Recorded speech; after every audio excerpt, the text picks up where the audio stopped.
There are times where you look at the situation in the world today, you look at your own life, and you go, how in the world did you ever end up in front of people to preach? You're the kid who would talk to your neighbor's ear off, but you were never the person that could speak in a group of even 10 people. And it's by the grace of God that I stand before you today, humbled that I get to share just some of my experiences and some scripture as well. As I share these, I was a part of the Leadership Summit this last week out of Willow Creek. I highly encourage you, you're all leaders, whether you believe it or not, to look at the possibility of attending next year and to be a part of that. One of the guys that was a pastor, but he was a comedian, literally reminded me of, oh, now I forgot his name, just the comedian that, he just was all over the place with his topics. He jumped from one topic to the next topic to Robin Williams. He reminded me of him and the fact that he was all over the place. So as I jump all over the place today with different stories and whatnot, realize that I'm not quite as extreme as he was. So just kind of a warning there. So if you look to the back of your bulletin, you see that the title is, It's All Gonna Burn. When I was single, I shared an apartment and then I shared a house with a young man that was a youth pastor. And that was his favorite phrase. It's all gonna burn. At first I was pretty well offended by it, and I thought, well, he came from real poverty.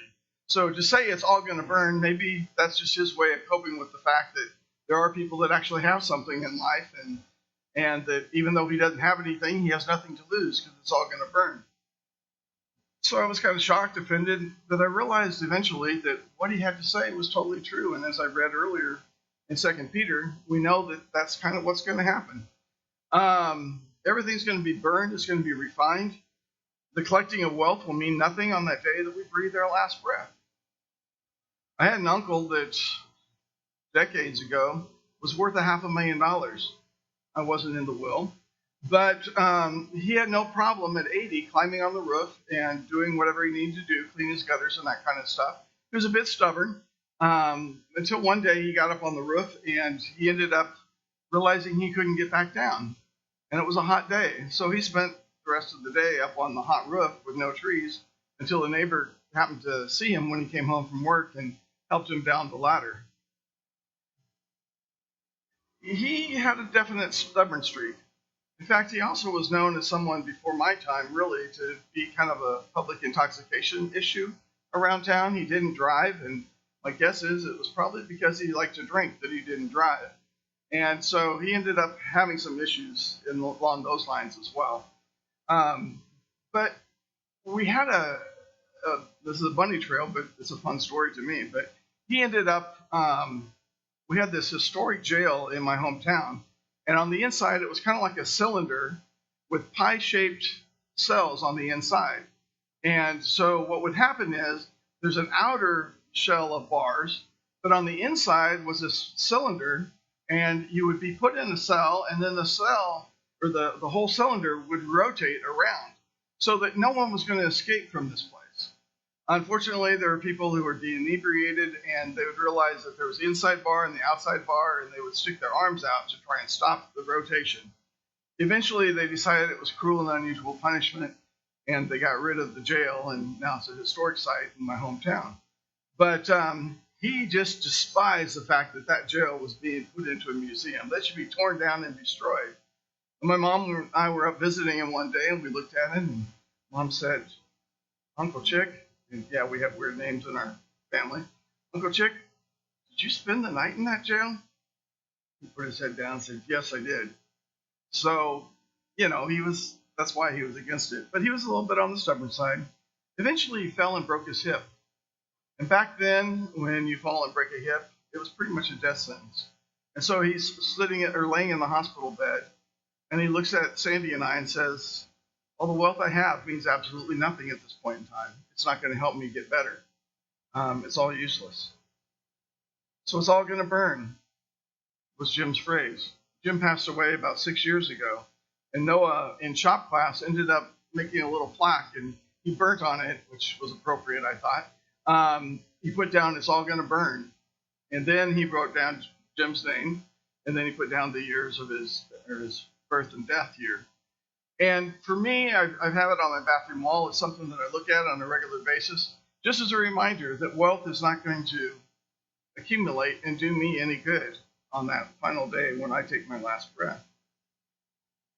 My mom, on the other hand, always used to tell me that she felt sorry for me when it came for the time for me to go through the house, because being an only child, it all fell pretty much on me and the rest of the family. But she knew there was going to be a lot of stuff to go through. Fortunately, she had a lady that cleaned for her, and when that lady helped her clean, she also helped her clean out some closets and whatnot, so I didn't have that responsibility. However, there was still a lot of stuff. So much stuff that I had a grandpa, another alcoholic situation in my family, who died an alcoholic. He died when I was a year old, so over 62 years ago he died. And the funeral book, where everyone signs it, and all the cards for the flowers and everything were up in the closet. And they had kept them for 60-some years. I didn't even know they were up there. It was interesting for me to look at because I really didn't know. I didn't know my grandpa.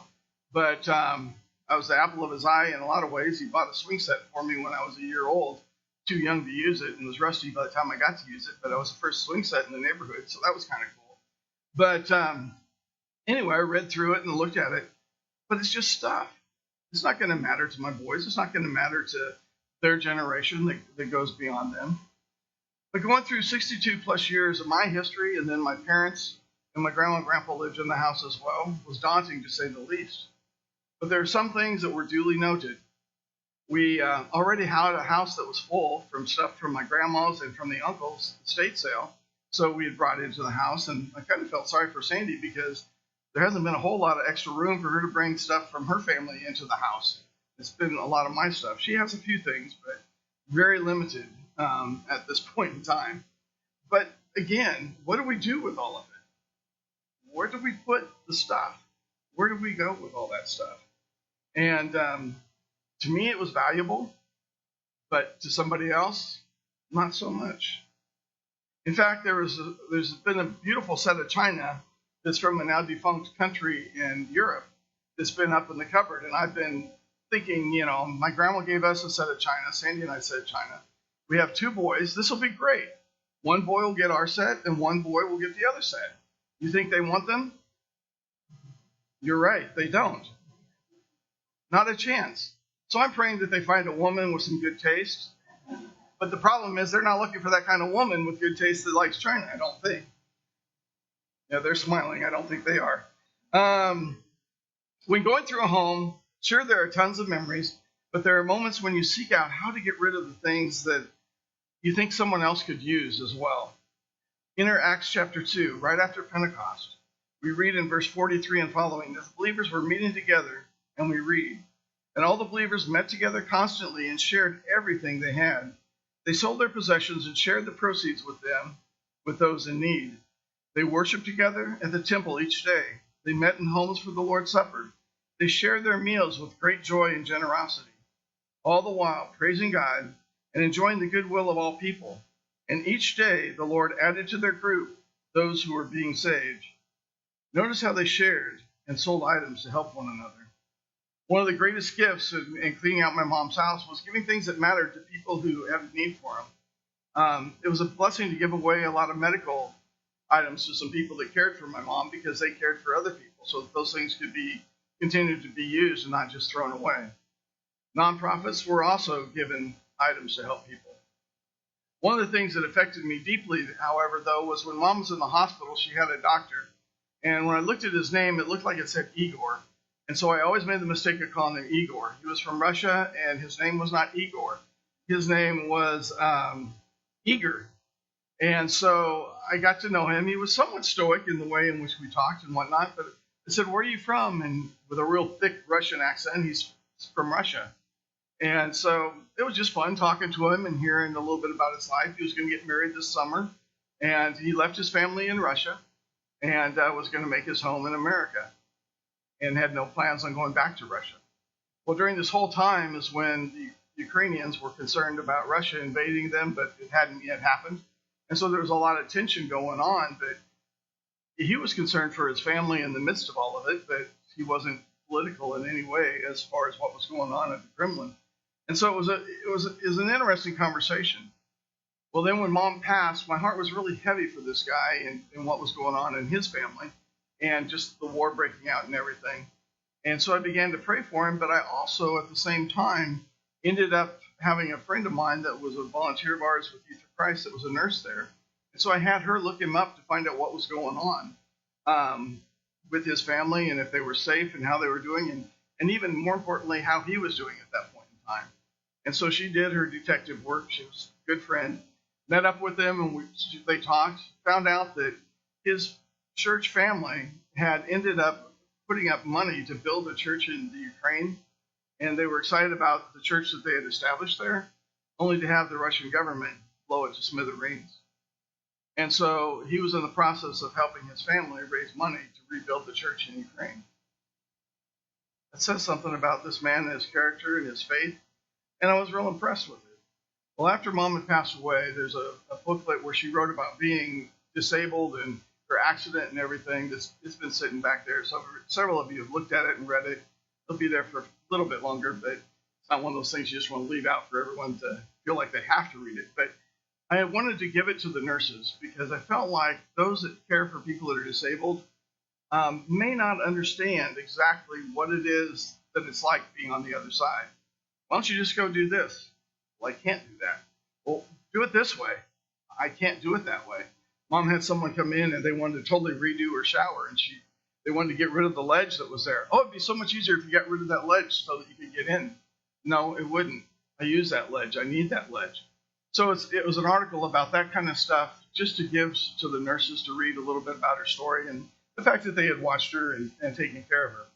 So when I found him, he came off the elevator, and I went to shake this stoic man's hand and say thanks for taking care of my mom. He goes, "Oh, I think a hug's necessary or whatever." So he gave me a hug, and I gave him the paperwork or the thing that she wrote. But just to be able to see that effect that man had on me and what was going on in the Ukraine really hit me. And then I found that there were people here in Topeka who had a heart for the Ukrainian refugees that were coming into our city. Did you know that there's over 50 of them right now from the Ukraine that left with the clothes on their back, nothing more, and fled to the United States and are now living in Topeka? One family of 3 just arrived this past Thursday with nothing. There's a group of people in Topeka that are gathering together. They're letting them live in their homes. They're helping them establish, finding an apartment. They're helping them get connected with our government so that they can have some funds for rent and stuff so that they can begin to be self-sufficient. They're creating an opportunity for people to be able to actually load an apartment full of items: couches, love seats, chairs, lamps, tables, kitchen tables, utensils, beds, linens, table lamps, you name it. They're in the process of collecting them from all these people that are a part of this website. And so you go to the apartment, and what they do is they load this apartment. They have it totally furnished. And when the people leave the house that they're staying in, they get to go into a place that's theirs, fully furnished. They don't have to go out and get a washer and dryer. They don't have to go out and get various things. It's all there for them. I've been able to help out with some of Mom's stuff I'd say about 5 families, not fully fulfilling their every need, but with different things. Mom had 2 vacuums. I didn't like her vacuums. They were heavy duty and they were heavy to lift, and going up and down stairs, I just didn't like them. But I was able to give them to these people that have a single apartment or 1-floor apartment, and so that they could use them. It was just a joy to be able to give to these individuals and help them. And I would challenge you, if you look around your house and say, you know what, we have things that we don't need around here. If you're interested in being a part of that website on Facebook, I can get you the link so that you can kind of look through your house. And the neat thing about it is they say, we're in need of such and such, or we're in need of someone to go to Kansas City and pick up the family and bring them back. If that's something that you're interested in, let me know. I can get you the link to Facebook and you can get on there. But be warned, when you get on that link, there's a group of women.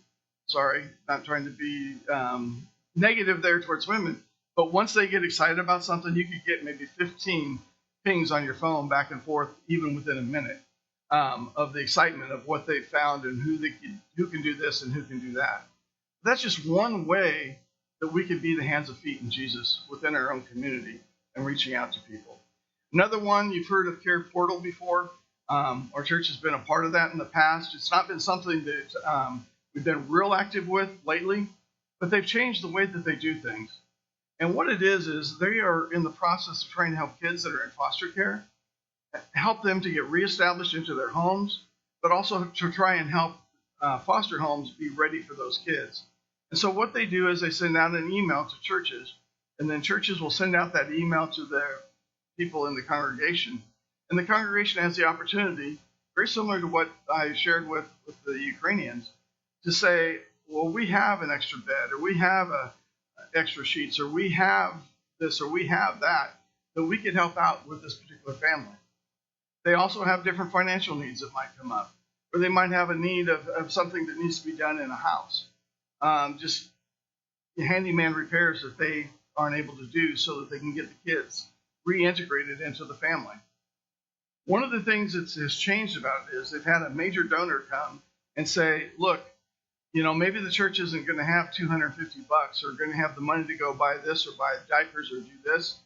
But tell you what, if the church adopts that opportunity, we will have a debit card at that church, and that debit card, as soon as they say yes, will have the money to buy that item. And the cool part about it is, then the church can take that item to that family and be able to minister to that family. Maybe have the opportunity to get them involved in the church.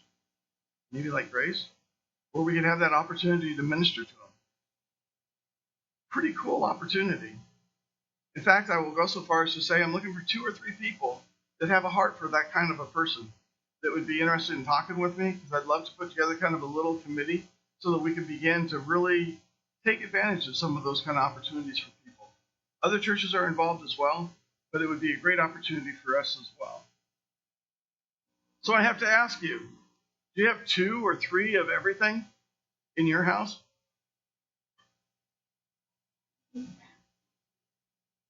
I know I've been going through our house. I haven't had a chance because it's stacked full of stuff still from my mom's, but there's stuff that I'm definitely going to be getting rid of. It's one thing to try and save things for your kids, but then again, you don't know if and when they're going to need them. So sometimes it's easier just to let them get new at some point in time. But if you have extra, I would encourage you to think about opportunities that you could do one of these things as far as helping other people. There was a couple in my home church when I was with Youth for Christ that supported me $5 a month. It was within their means. That was the best that they could do. An older retired couple, limited budget, $5 a month, and they were consistent with it. And I appreciated it. I treated them just like I did the larger donors. I'd go and I'd visit them and thank them and whatnot. Never asked them for more.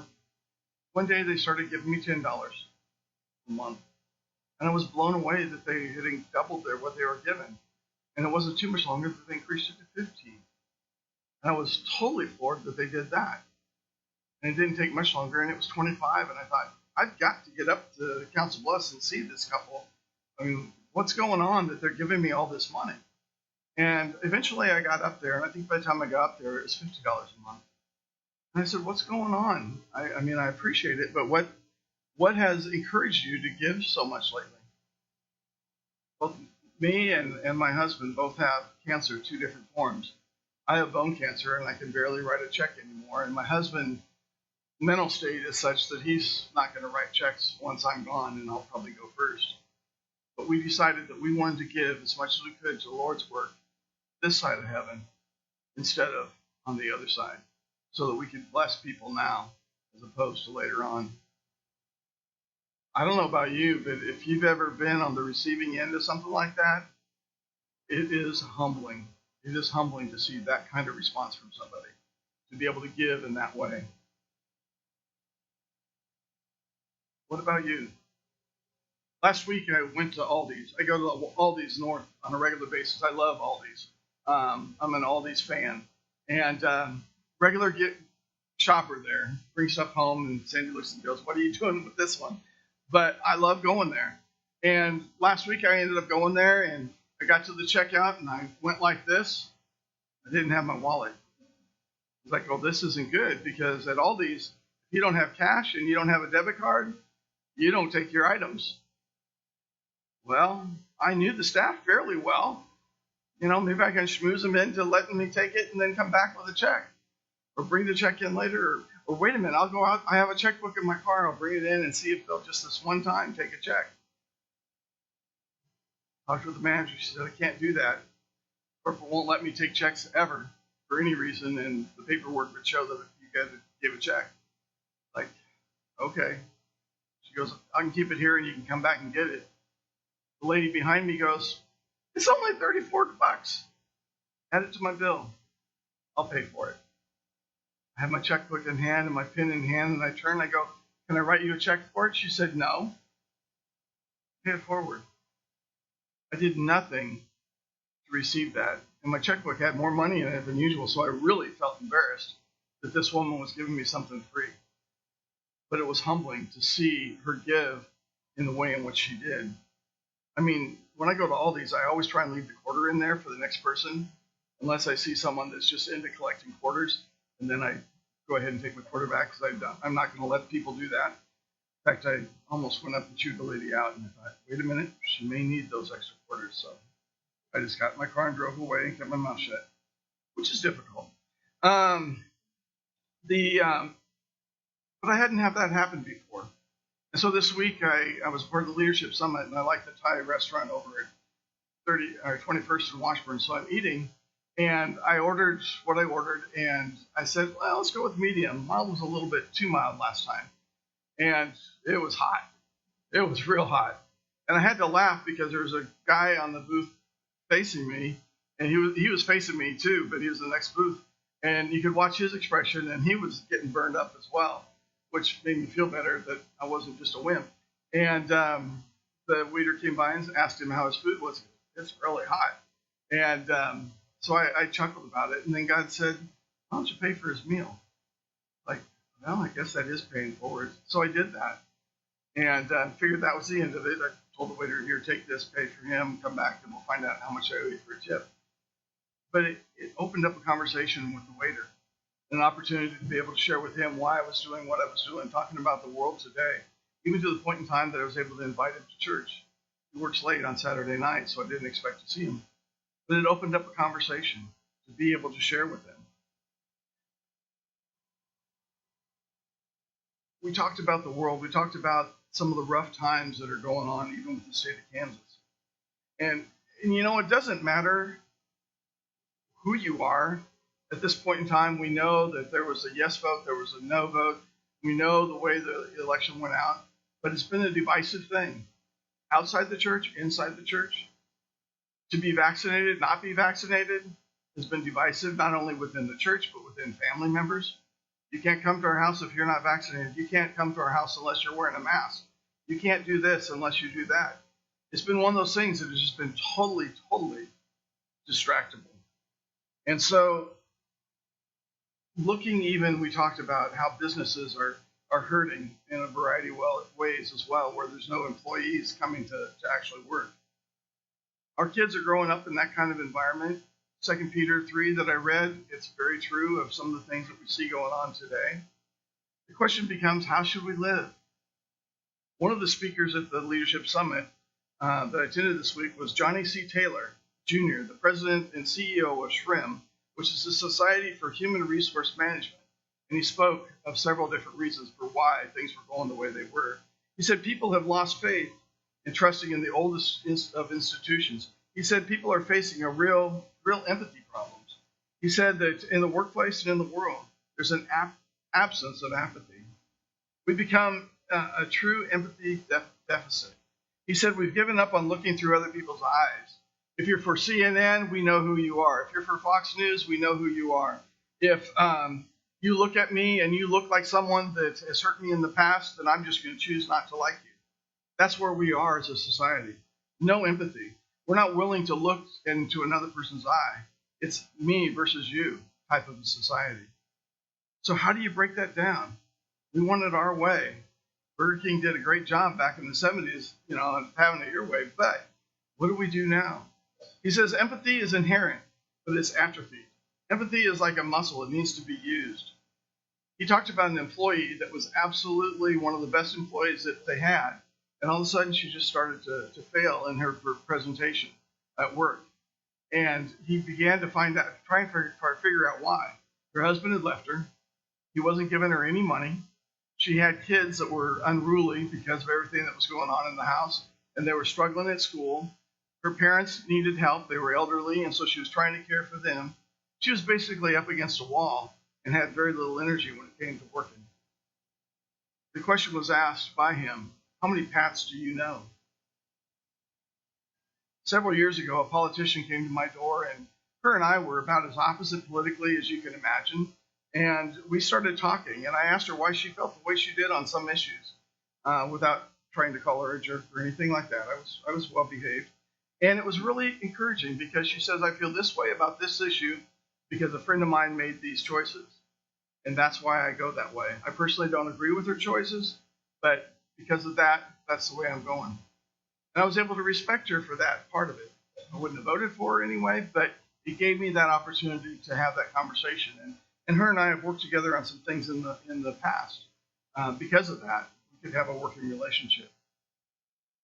We basically need to get to know the Pats in our life.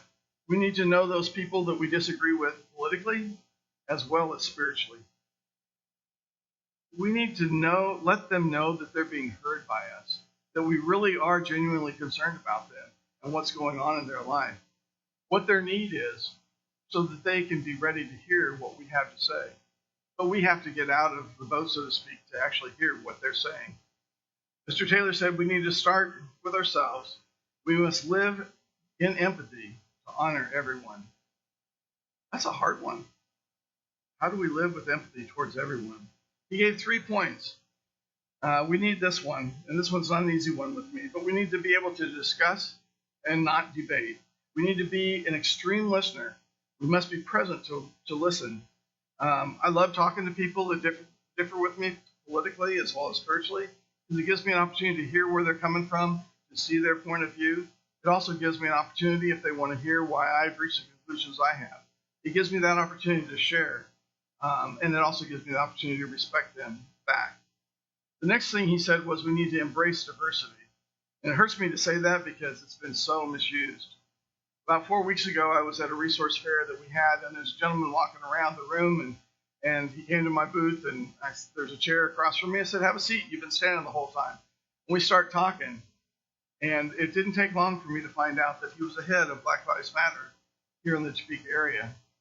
Well, I keep hearing all the things corruptly that's going on nationwide with that organization, and so I'm like, Mike, behave yourself. Mike, do what you need to do. Listen, listen, listen, listen. And it was so cool. He looked at me, he goes, well, let me ask you a question. And he goes, well, let me think about it. He had to reword the question because he didn't want to offend me. I was like, that's cool. I do that all the time because I put my foot in my mouth before I have a chance to speak oftentimes. I said, let me return the favor because I got a question for you. And I did the exact same thing. I said, give me a chance to reword it. He looks at me, he goes, we have a lot in common. We should talk further. I was impressed. I was real pleased at what took place there. We need to be able to listen deeply before we judge.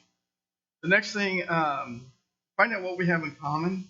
Give them honor on the things that we have in common. And then hold a mirror up to ourselves before we respond to what they're saying. And then to be kinder. We've got to be kinder. Kindness is in short display. Handwritten notes let people see that you see them. I go back to my pay it forward experiences. What if we use this tool of paying it forward in the lives of those people that we don't agree with? Those people that vote different than we do. Those people that are pagans in our eyes. When we began to do those kinds of things. In Acts chapter 2, we see what happened. People observed what was going on, and they were added to their number. We have to get out of our comfort zone to do that kind of thing. But if we gave the opportunity to help not just the Ukrainians or the Care Portal kids that are in foster care or those people that we disagree with, what could happen? And each day the Lord added to their group the number that were being saved. Bill Taylor, a past member of Grace Bible Church, he passed away several years ago. He was given a death sentence with skin cancer. And he'd often say that he had a death sentence. He just didn't know when he was going to be wheeled into the room to die.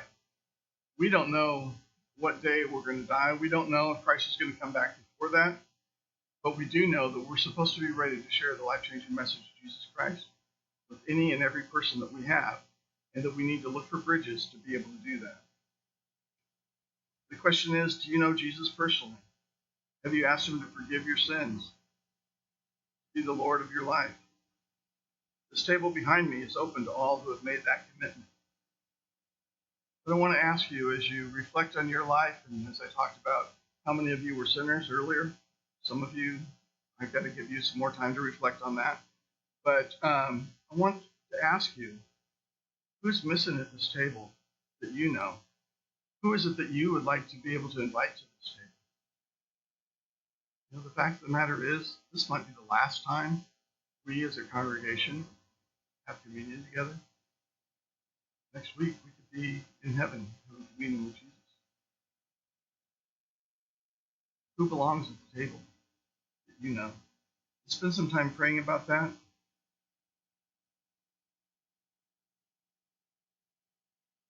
Lord Jesus, thank you for your love for us and your unconditional love. Father, we're sinners. We don't deserve a Savior. We thank you for your shed blood. We thank you for the fact that you loved us enough to die for us. Father, if there are people that our lives that should be at this table, that you want at this table, burn them in our heart, that we can pray for them, that we can reach out to them. They may not look like us. They may not talk like us. They may not believe politically like us. But Father, help us to be able to have empathy towards them, to love them, to be able to reach out to them in a way that can share the life-changing message of Christ. I pray that you bless these elements as we share together. In Jesus' name. 1 Corinthians chapter 11, verse 23 to 32. For I received from the Lord what I also delivered to you. The Lord Jesus, on the night in which he was betrayed, took the bread, and when he had given thanks, he broke it and said, "This is my body, which is for you. Do this in remembrance of me." In the same way, he also took the cup after supper, and saying, "This is the cup of the new covenant of my blood. This do as often as you drink it in remembrance of me. For as often as you eat this bread and drink this cup, you proclaim the Lord's death until he comes. Whoever therefore eats the bread or drinks the cup of the Lord in an unworthy manner will be guilty concerning the body and blood of the Lord. Let a person examine himself, and so eat the bread and drink of the cup. For anyone who eats and drinks without discerning the body eats and drinks judgment on himself. That's why many of you are weak and ill and have died. But if we judge ourselves truly, we would not be judged. But when we are judged by the Lord, we are disciplined, so that we may not be condemned along with the world. This time, I'd ask you to come forward to grab a cup. I joked with Bill a little bit about how our communion is set up. It's nice that we don't have to bring it in from out there, but we have several different choices. We have regular bread, the regular wafer. We have regular juice. Bill thinks we should have sugar-free now.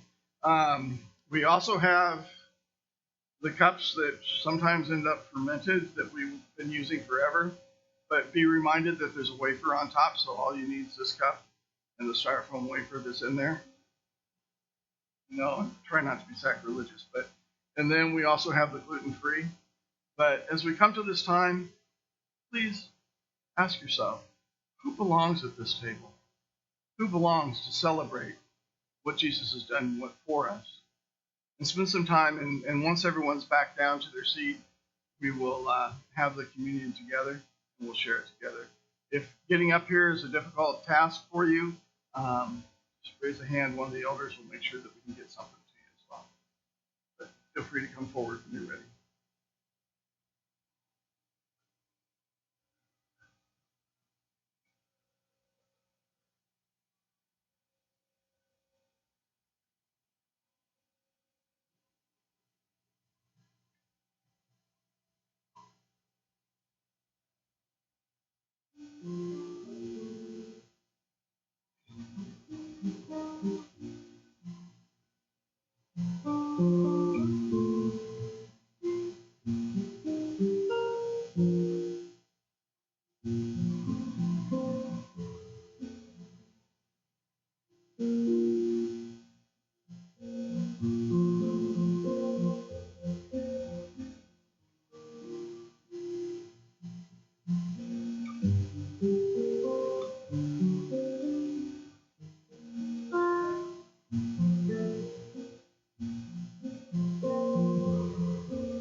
Jesus said, take, eat, this is my body.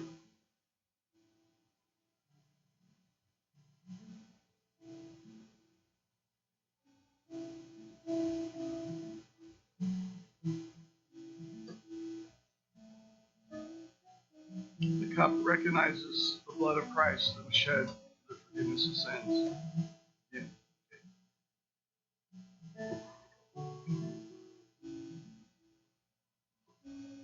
If I could have you all stand. Some of you will be really good at this. Some of you will be rookies. 2 pastors ago, we used to end the service by shouting out a particular word after communion. Any of you remember what that word was? Okay, say it one more time so everyone that's new can hear that. Okay, so all together, Maranatha. Have a blessed week. Be empathetic. It's not easy, but ask God for the strength to do so.